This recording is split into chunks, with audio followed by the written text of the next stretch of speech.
नमस्कार,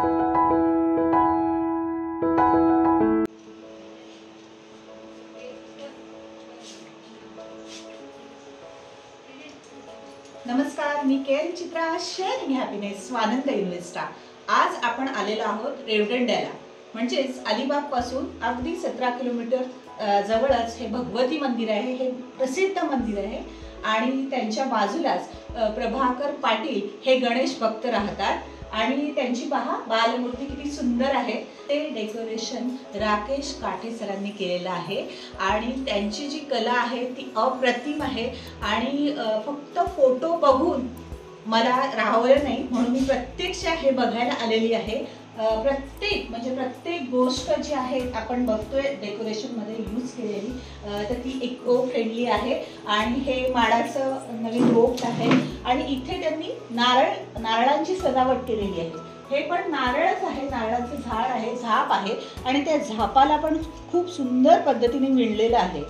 हे जे आहे ते भेरली माड इथे होतात जनरली, तर त्या भेरली माडाचं आपल्याला फुलं जी आलेली असतात ती दिसतात आणि त्याचा वापर यांनी इथे डेकोरेशनसाठी केलेला आहे। झाड आहे खाली, ते पण सुपाऱ्यांचं झाड आहे आणि सुपाऱ्या इथे त्यांनी ठेवलेल्या आहेत डेकोरेशनसाठी। नारळ जे आहेत पाठी नारळ लावलेले आहेत, त्याच्यावर सुपाऱ्या लावलेल्या आहेत आणि मध्ये जे आहे ते ताडाचं पान ठेवलेलं आहे सेंटरला।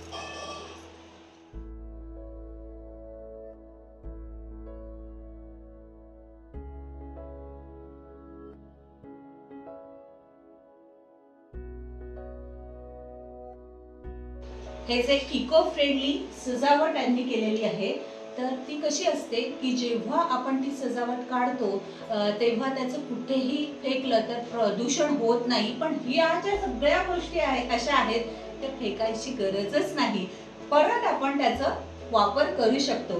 हा जो आहे ते नारळाचं रोप आहे, अर्थातच ते लावून परत वाडीमध्ये परत नारळ येऊ शकतात। नारळ आपण सगळ्या गोष्टीत पदार्थ, गोड पदार्थ जे आपलं जेवण आहे त्याच्यामध्ये वापरू शकतो। त्याच्यानंतर ह्या सुपाऱ्या पण वापरू शकतो, परत सुपारीचं झाड आपण परत वाडीत लावू शकतो आणि ह्यातलं प्रत्येक गोष्ट आहे ती परत युटिलाइज करू शकतो। खूप फ्रेंडली त्यांचं पूर्ण छान डेकोरेशन आहे आणि ते तुम्हाला कसं वाटलं ते नक्कीच सांगा आणि हा जो व्हिडिओ आहे तो शेअर करायला विसरू नका। वन्स अगेन मी केएन चित्रा, शेअरिंग हॅपीनेस स्वानंद इन्व्हेस्टा।